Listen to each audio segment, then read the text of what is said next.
and so excited to be with you. I also support the CEACR team. The Community Campus Partnerships for Health is, along with Emily Finley and other members on our team, are supporting this work to really provide consultative services, not just to the SEAL team, but more broadly to others who are interested in diversity, inclusivity, and even equity in the work that they're doing around research in light of COVID-19. And I'll pass it to my next colleague. Hi, everybody. My name is Reneja Kennedy. I am the Senior Community Engagement Coordinator at the Clinical and Translational Science Institute at the University of Pittsburgh. I'm super grateful to be here today. A lot of the programming that I run at CTSI really focuses in on building the bridge between the community and researchers, really learning how to humanize those processes, understanding that it's supposed to have a bidirectional, communication. We call it research reciprocity. It's not about take, but a give and take whenever you're doing community research. So really focusing in on community engagement and not necessarily recruitment, but with really great community engagement comes really great recruitment. So thank you so much for having me today. And I'm going to pass it to my next colleague. Thank you so much, everyone. It's a great opportunity to be able to share and learn today. So I'm Tabia Akintobi. I'm professor and chair of community health and preventive medicine at Morehouse School of Medicine. I also direct a research center, a prevention research center that is focused on elevating the role of community governance, not advice, in both the planning, implementation, as well as evaluation of any initiative that is designed to have community good in mind. I'm also the lead among a number of community and campus leaders on Georgia SEAL, which is a community engaged alliance against COVID-19. And I'm also the community engagement lead, like Dr. Miller, of our Georgia Clinical and Translational Science Alliance. Much more that I could say, but I consider my role in service to really be a bridge in terms of the translation and equitable partnerships between community groups, individuals, and campus partners that have historically not been equal partners in research to advance healthier communities. So looking forward to today's discussion. And I'll pass it to my the next colleague. And I think the next colleague was Jamil, right? So lifting up Jamil and all in him navigating his health and restoration. I am Felicia Savage Friedman, she, her, hers. I am the founder and CEO of Yoga Roots on Location, which is an anti-racist Raja Yoga school. I certify community members at the 200-hour level in my curriculum, anti-racist Raja Yoga. And I need to share with you, I am a Black cisgender woman practicing an East Indian philosophy of Raja Yoga. So I need to share that with you. What brings me here is that work, but also coupled with the work that I do with Dr. Liz Miller. I am the community co-lead for the Pittsburgh study, and I'm excited to be charged with bringing an anti-racist, anti-oppression framework to every meeting, every space that we are in together, really creating and curating vulnerable spaces so that researchers and community members can come together and speak the same language, so to speak. And it's a language of really humanizing the research process. So I'm excited to be here with you all too. Should I kick it back to you, Liz? Sure, and it is, oh my goodness, it just makes me so happy to have all of you in this room today. Really, so I've learned so much from each of you, and I really want to bounce this back to you, Felicia, because the concept of humanizing our institutional processes, humanizing our research processes is something that you brought to my attention when we started our work together on the Pittsburgh study.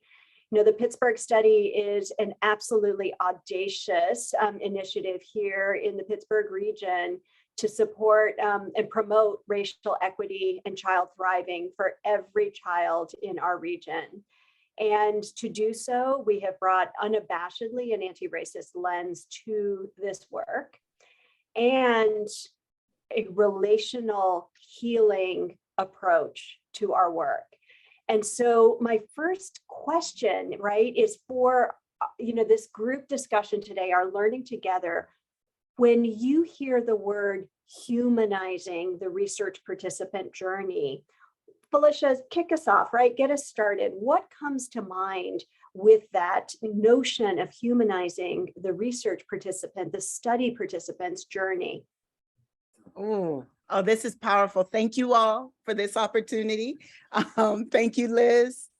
Humanizing for me really speaks to us as humans, mind, body, and spirit, and really have a reckoning with what our history has been.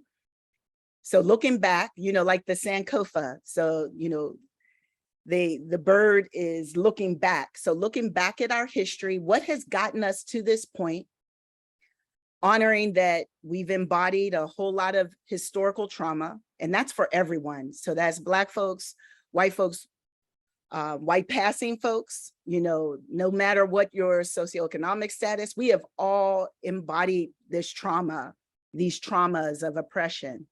And in speaking specifically of racial trauma, we have to look back to see what got us here. And standing in the space that we are right now, we acknowledge that we have a body. And what does that look like?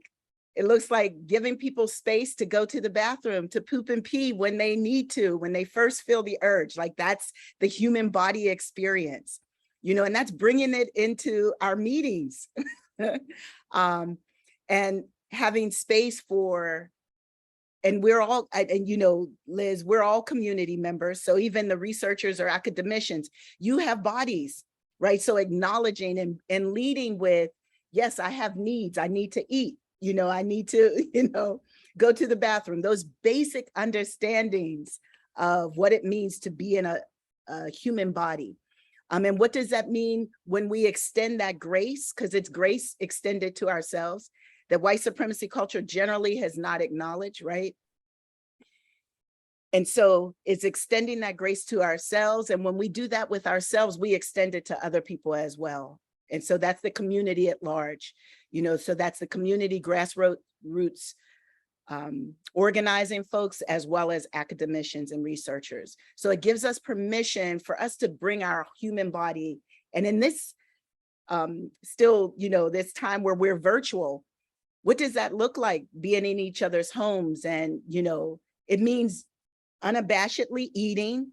Yes, you may see a dog or an other animal, or the other humans that we live with, it's just extending that kind of grace that's just humane. I hope I answered your question, Liz. I could go on and on, that. No, Felicia, that's amazing. It's a recognition that we're all human, right?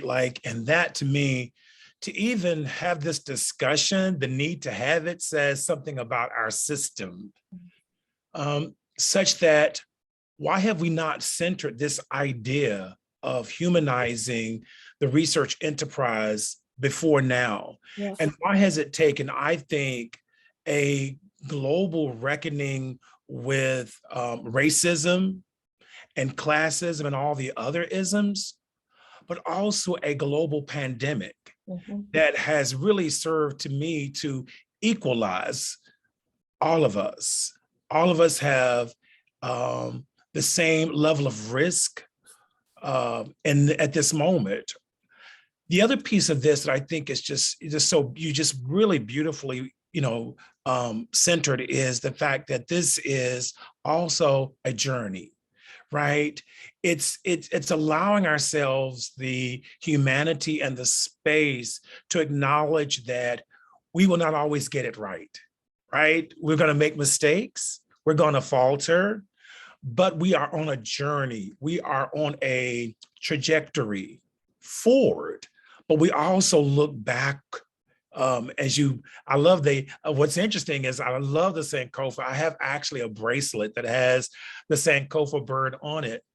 And this African creature of mythology and of sage and wisdom does in fact look back, borrowing the lessons from the past, but steadily moving forward. And I think that's the journey, that's the trajectory that we hope that we will actually in this moment launch and move on. And just building on that, I really want to say that humanizing is all of those things, plus being able to empathize and really level the playing field. If you're not able to empathize but sympathize with people, acknowledging what folks have been through, but also understanding that we are meeting in one space to add value to one another, right? Respect one another, build that trust, have an opportunity to build trust and just be honest, a space to be equitable if you can. And if you don't know what that means, let's learn and let's have a bit of transparency in that. And so I think humanizing processes is in research is exactly that. Oh, I was waiting for the rest, Renasia. Sorry. I love what my co-panelists have shared. The intentionality of remembering and acknowledging and understanding the past. When I think about humanizing research and the fact that this is a journey, especially when we think about community-centered, engaged, and governed research, some of you have talked about the importance of the human experience. And while our experiences may be different, at the end of the day, and something that time does not change, is that we were created to be in relationship. Relationships only work if there is benefit and value that's identified by me, not what I value, but what you value. And if I don't take the time to understand and invest in doing that, then you will fall out of relationship with me. So when I think about humanizing the research journey and experience, it is about taking the intentional time that is not on a grants budget or necessarily a part of our 9-to-5 schedule to learn, understand, and be in relationship. And what is very clear is that when you take that time to recognize and acknowledge the importance of learning what people value, it is connected to research outcomes that are not only beneficial to the academy, but if you learn what people value, it should include the benefit that they see for their lives by taking their precious time to be a part of your study. Mm-hmm. So this acknowledgement that relationships and that time matters must be an investment, and that we were created for it, and that leveling that relationship by two groups, the community and the academy, that were not historically equal partners, requires that ongoing understanding to find out what you value and what I value. So we choose to continue this journey together.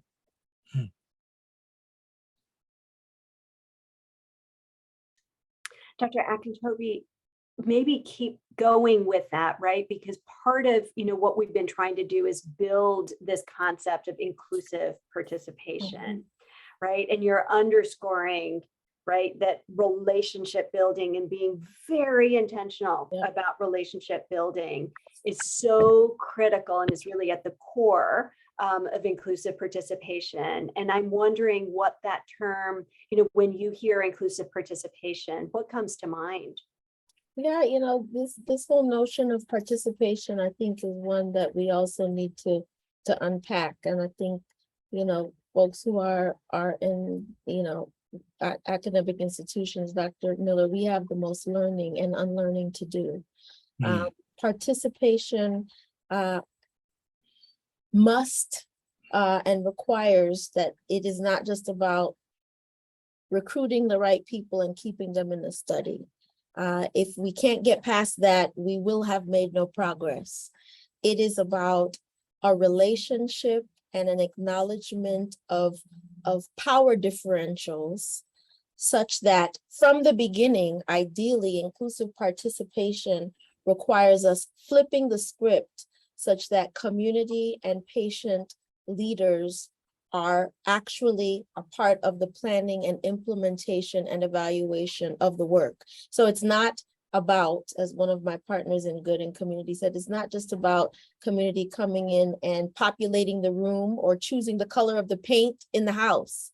It is about, from the foundation, them helping us to determine what our research questions should be and why, and being officially a part of the leadership infrastructure so that those in the community who are making a decision about whether to participate see that this is not just an academic exercise, but we are modeling through community leadership that we don't want them to just come on and participate, but they are a part of the infrastructure and the leadership of that research team.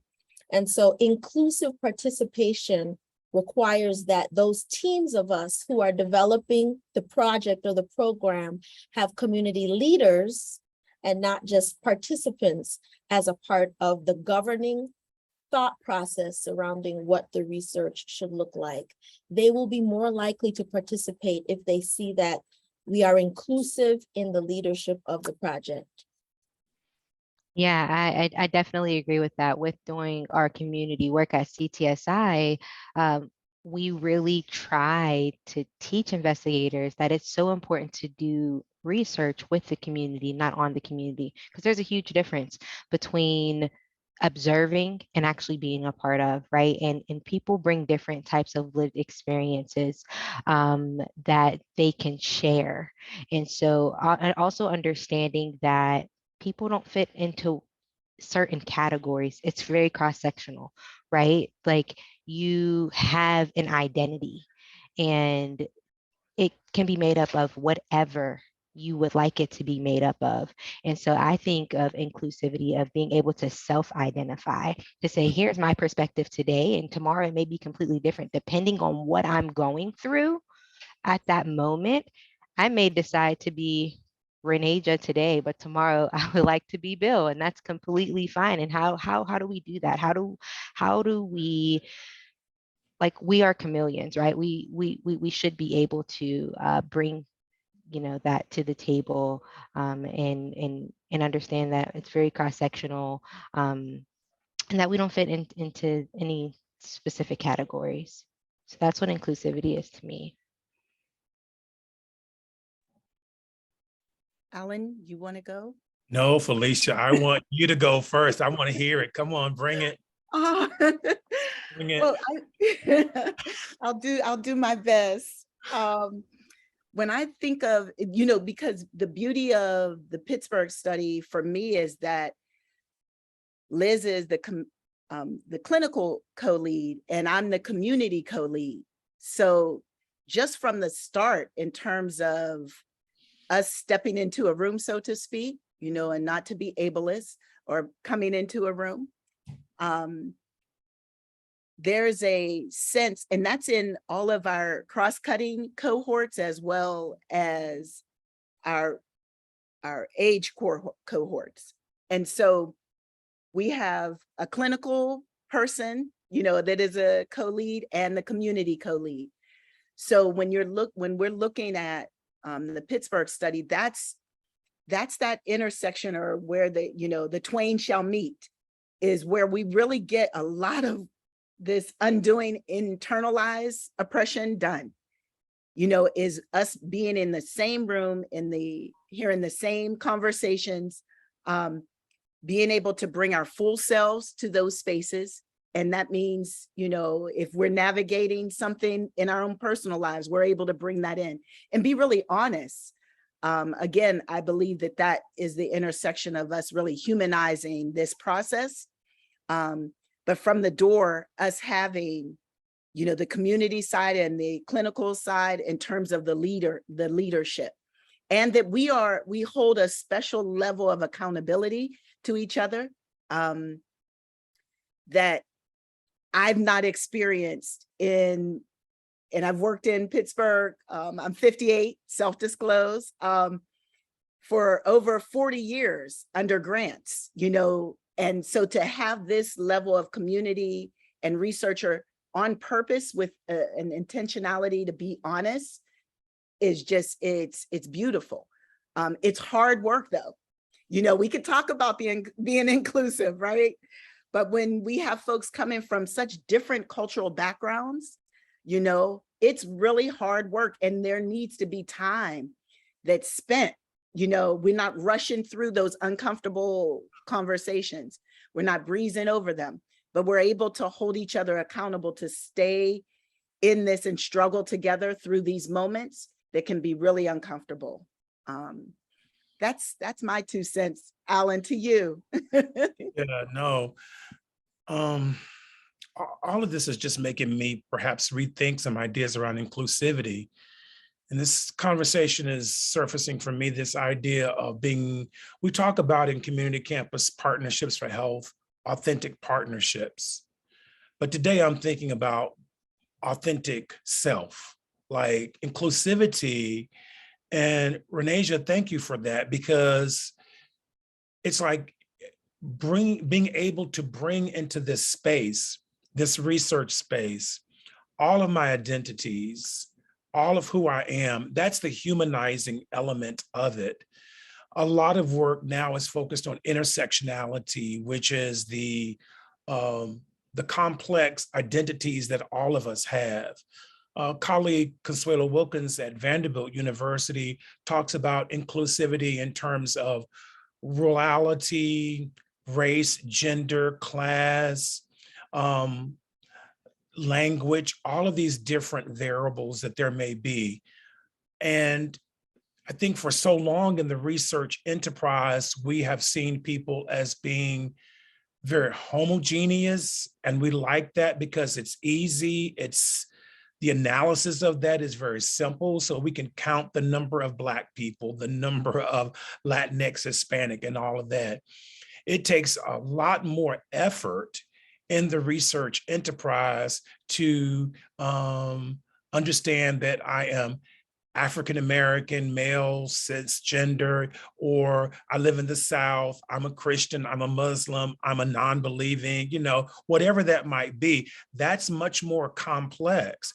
But again, around this humanizing process is to unpack all of that. And oftentimes we don't have time to do all of that. And so what happens, I think, is that people, you know, in the final analysis, it's just counting people as just being representatives of a larger identity, because we don't want to take the time to actually do the work to get to know them at that deep level. And I'll just wrap this up by saying the other piece of this is language does matter. And so I'm happy that we are beginning to talk about research participants as opposed to research subjects, because language is just everything, right? And I think that that's, again, part of it is to understand that, and it elevates the role. To me, it actually elevates significantly the role of those individuals who in the past have been most vulnerable in the research enterprise.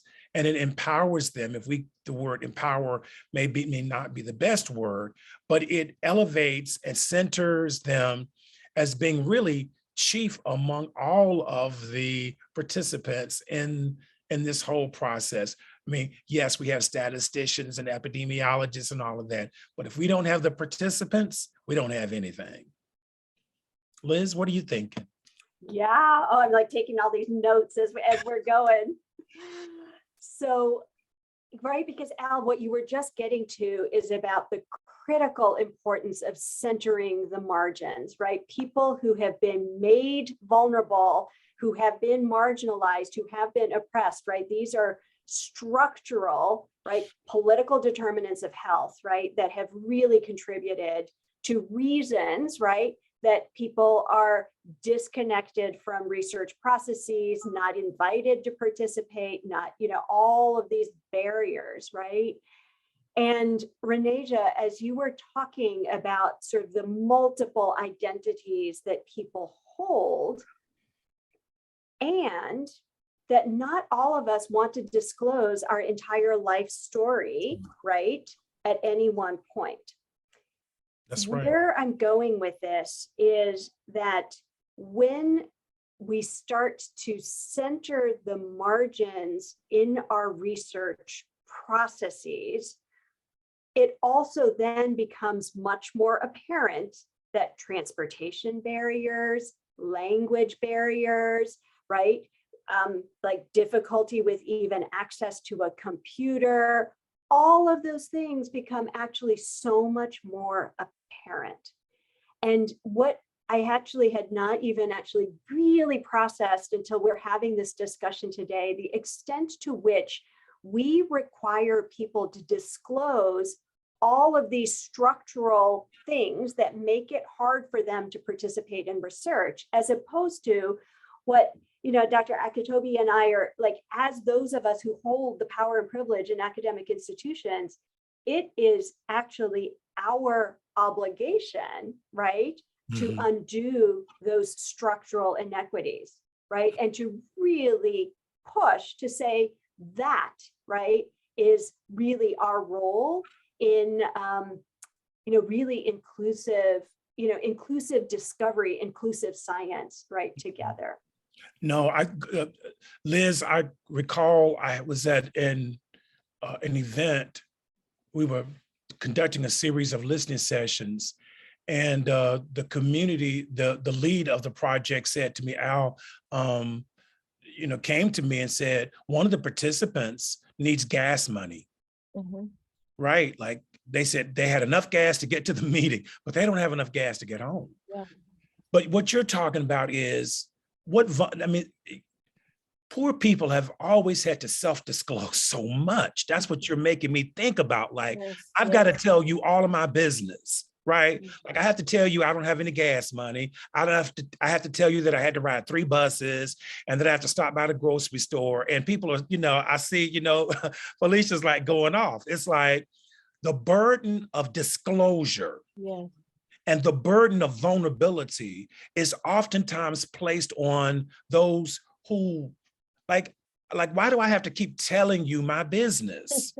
You know, I mean, and further, and actually, and Felicia's going to pick up on this, and further traumatize myself, because then I have to acknowledge how far I am on the margins, and I'm coming into this really privileged, you know, environment that I had to walk to, ride the bus to, or get a ride to, and I don't have enough money to get home. I need to tell you that, right? Right? I'm gonna defer to Felicia. I'm ready right behind you, but you. I feel like jumping out my seat. This is historic, you all. I just want to take this moment and just revel in us even having this conversation. Like, you know, this is what poor and vulnerable people have known for so long, right? But us having this conversation, this level of conversation in this point in time, I'm just reveling in this moment. And I thank you all for that. And I love that, Alan, how you brought that, it was lovely. And it really spoke to my heart, because as a community member, I was remembering the times, just me personally participating in research, and how humiliating that process was. And then when I became a gatekeeper in my community, you know, choosing what studies we would let in to study us, and really being on point with sharing that the researchers, you need to be vulnerable up front. That's right. That's right. Before you ask me about my stuff, I need to hear, who are you? Why are you doing this? Why are you doing this research in this area? What have you done to prepare culture? Like, I want to know those things about you. Where are you vulnerable too? You know, because I feel that's like vulnerability reciprocity. Yes. And, you know, like, instead of you coming to me and asking me all these questions, how about you set the stage and you be vulnerable, you know? And that's something that I really think is so important for researchers and academicians to understand, you know, and to have it as their own practice. And that's the kind of environment we're fostering with the Pittsburgh study. You know, Liz and I know each other's vulnerabilities really well, you know, and we navigate this. It's intense. This is an intense part of our work because the acculturation has been so hierarchical. So I'm in power, I'm the researcher, I'm more learned. So you have to acquiesce to me as a community. And this is, I'm telling you all, it's a beautiful paradigm shift that's happening here. And I just thank you all. I thank you all on our panel, you know. So, yes. Yeah, Tabby, you Thank want to you. wrap that up because we are getting close to time. Yes, yes. So yeah. I appreciate the importance, as Liz shared. It is our responsibility, those of us who are in academic spaces, to first acknowledge that no matter how much of the work that we see ourselves doing as equal partners with folks like you, Felicia, and through folks like you, Renasia, we're still a part of the academy. So it is our responsibility to be vulnerable and to ensure that in all that we do, we are inviting, and that's a part of the inclusive participation, inviting and requiring vulnerability of us as researchers and all those that choose to participate or want to invite community or patient groups to be a part of studies. So, you know, a part of research is determining who is eligible to participate. And usually that comes from us as researchers. With our community partners and through our community coalition board, we train community and patient groups to flip that script so they develop an evaluation criteria for us and say, what makes you eligible, to your point, Felicia, to engage with me? And we actually give them a list of just starting points for them to think of, and they add to that. So they come with that list of, okay, researcher, what makes you eligible? What qualifies you? And it's not just the paperwork on the consent form. What is your motivation? And what, again, qualifies you to be eligible to engage me? So I think that's extremely important. And like you said, it has to be a part of what we start and continue with before we are even ready to say, will you participate? It's that relationship and time invested up front. What a beautiful, amazing conversation. No, I think we've gotten through 2 questions, but that's great, right? There's so much I have, you know, thinking about. We want to just turn this over and get some questions from you. We are reading comments in the chat box, and people are just saying, I love this idea of reciprocity and vulnerability, which then drives humanity or centers humanity. Others are saying this bi-directional screening. Thank you, Dr. Akintobi, for lifting that up. It's like, you know, like, and now I can see people having kind of a speed dating afternoon or evening with researchers in the room and community people being able to spend, you know, 3 minutes with them and say, no, I don't like you. No, next table, you know. So how novel would that be? So we're gonna try to lift it up. I think we're gonna go live with some questions. Or Nadia, do you have some questions in the chat box for us? Sorry for the direct message that we are definitely trying. We definitely want to hear from our audience. Last time we didn't get around to it, but we want to make sure that everyone has sort of an input and feedback to all of the really great nuggets that we discussed today. So if anybody has anything to say, absolutely just unmute yourself. Oh, we have a Sharon. Well, the first person I'm seeing is a Sharon Morrison. Go ahead, Sharon. Can you all hear me very clearly? We can. First of all, I want to thank the panel and the panelists for the wisdom and insights. You've just saved me from embarrassment in the work that I'm doing. As of next Monday, I am the inaugural community engaged fellow for my School of Health and Human Sciences. Congratulations. Reason I got this position, and I reluctantly said yes, is because I've been making noise for 20 years about some of what you have been saying.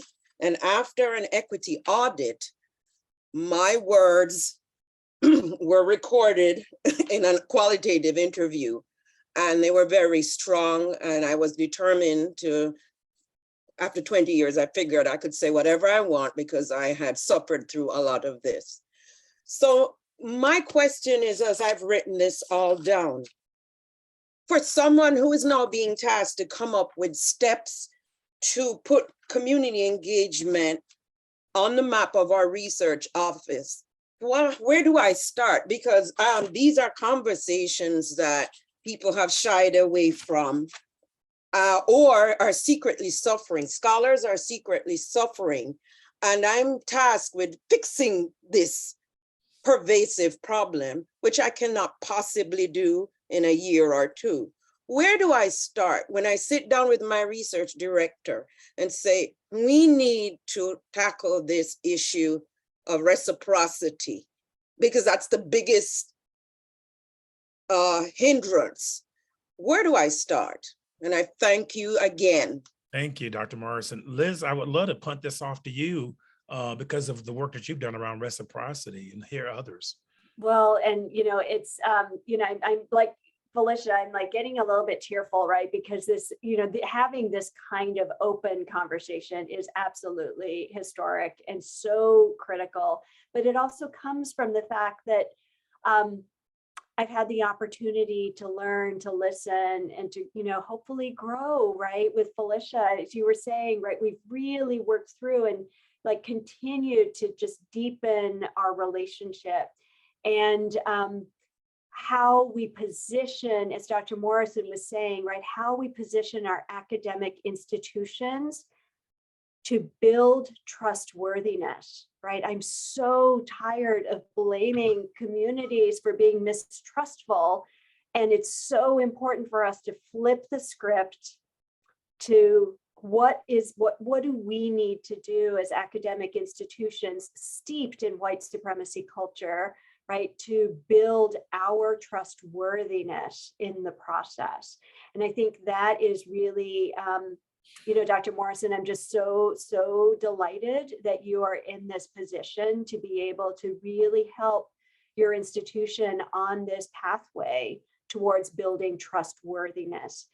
And to Al, your question then about where reciprocity comes is that's when, when it's research with community, when it's discovery with community, then it's, how is this relationship helpful for you, right? Is like, that's the partnership here. And how magical it would be if every scientist led with, how is this, how is my relationship with you? How is this work together beneficial for you? And that, being able to actually lead with relationships and love, frankly, right, rather than leading with our projects and our programs and our studies. And I see a beautiful question here that I'm hoping one of our panelists can take about the question of spirituality and lifting up spirituality and religion is such a critical part of our lived experience. I personally identify as a white passing Japanese Jew, right? There's this whole story there.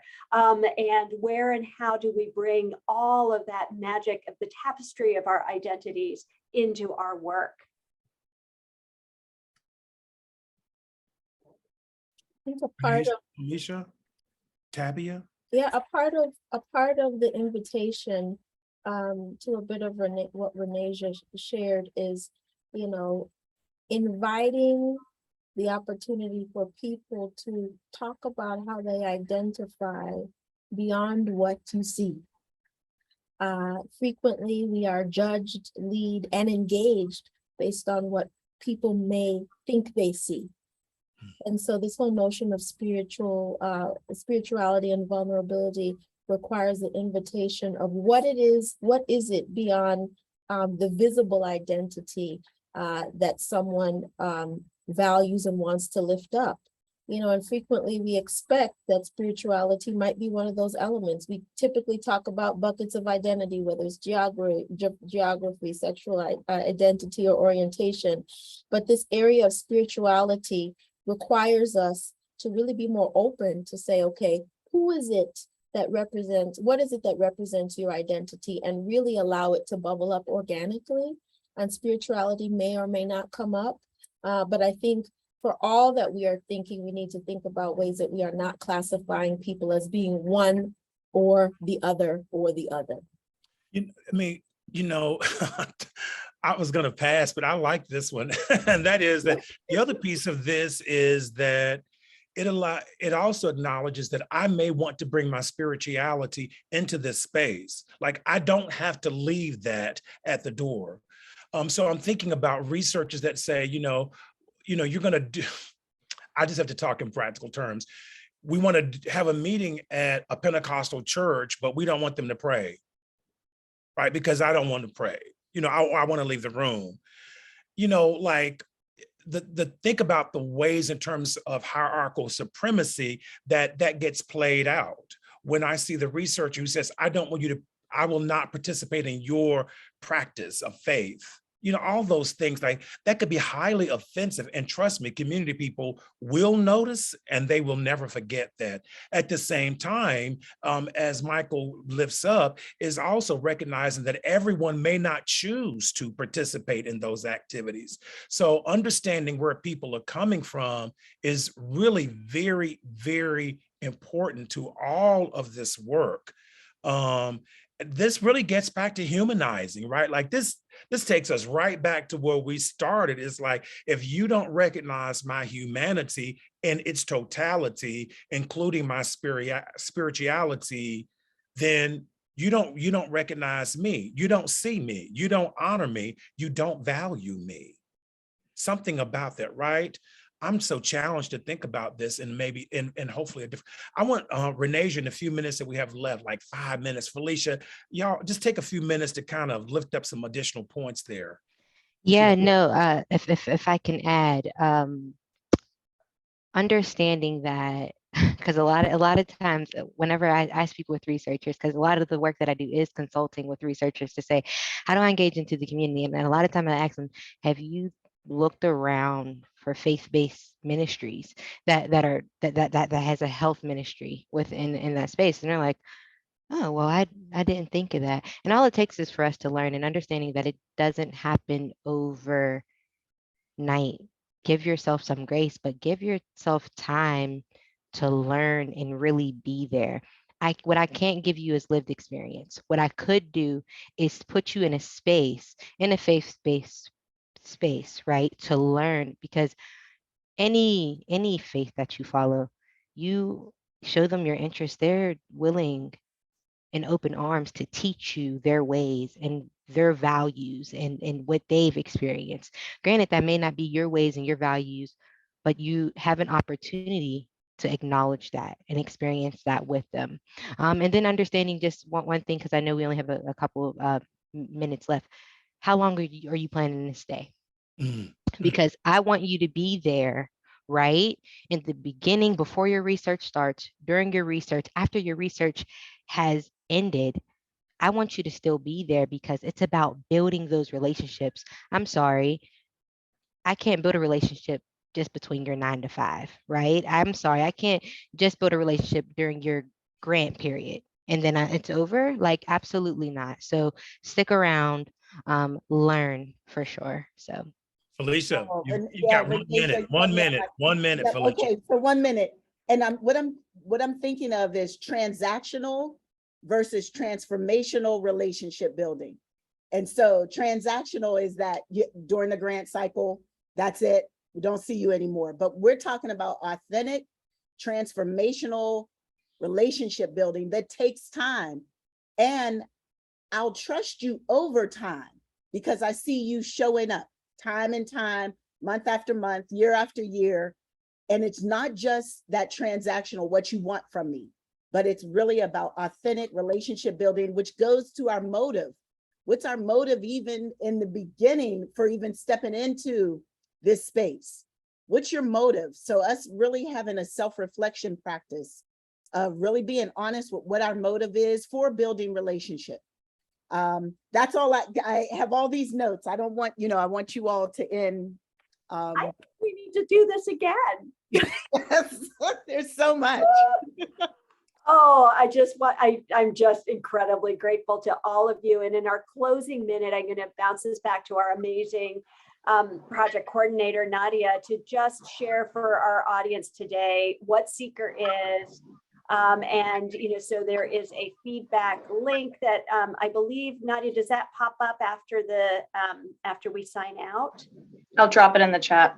Perfect. And then we've got ongoing, and this is really intended to be learning space together, right? These are speaker series that are intended for us to grow and learn together about how to do our work differently. And so August 26th and September 23rd coming up. And then for those of you who are interested in learning more about this national consultative resource for community engaged research, we are more than happy to connect with you, to work with you, to learn together, and to humanize our institutional processes. Nadia. Yes. Thank you all. I'm definitely going to drop the link in the chat, but I want to say on behalf of the CEACR team, thank you to all of our panelists for being here. And of course, if you guys have any insight, any ideas on how our CEACR initiative can really enforce and move the needle on inclusive participation, absolutely. Feel free to email me, nlj14@pitt.edu. A little bit, just a couple seconds on what we're doing here at the University of Pittsburgh. We're trying to lead the way in disseminating best practices around community engaged research. NIH-funded projects have full access to us and our team, both here at this Pitt CTSI and our CCPH colleagues. We want to make sure that we are pulling all of the national resources from our SEAL teams across the nation to really help all research efforts become a lot more inclusive, equitable, etc. What are some of the examples that we can do? We can make time to sit down with you, talk about some of the things that you're doing with your research efforts. We can talk to you guys about various topics around recruitment, engagement, retention, building really building a research workforce that really reflects, the diversity of this nation. So this really doesn't do justice to some of the really cool stuff that we're trying to do here at the CEACR initiative. Absolutely, let us know if you have any ideas by visiting the CEACR website. You'll see it here. If you want to be a panel member for any of our consult services, let us know. If you have any ideas about what you guys want to talk about the next couple rounds of our speaker series, absolutely drop us a link. Not drop us a link, but send us an email, fill out a request form online. I will absolutely send all of this information out to all of our registrants. I appreciate you all for being here, and 100% thank you for all the panelists that could join today and all of our audience members who had such really great insight to share with us. Anything else from anybody? Thank you to all our panelists. 100%. You guys have been so happy. Thanks for the opportunity. Take care, everybody. amazing. We'll see you next time. Save the date, August 26th. Bye, everybody. Okay, see you all. Thank you. Thank you, Felicia. Oh my gosh, this was beautiful, Liz. Right. Hi, Dr. Morrison. Many blessings on your journey. Thank you. I need prayers. Oh yeah, you got those. Already put those before you. Thank you all. I appreciate it. Yes. That was wonderful. And thank you, Felicia. I'm a yoga practitioner as well. And I loved your comments just recognizing the origins of yoga that is so often ignored in Western spaces. I would love to practice with you sometime, but I'm in Philly, so Yes, I'll make it one to day. Pittsburgh and practice with you. Yes, that would be wonderful, Emily. Yes. Thank you. Thank you. This was awesome. Awesome. Thanks, Bye. Liz. Bye-bye.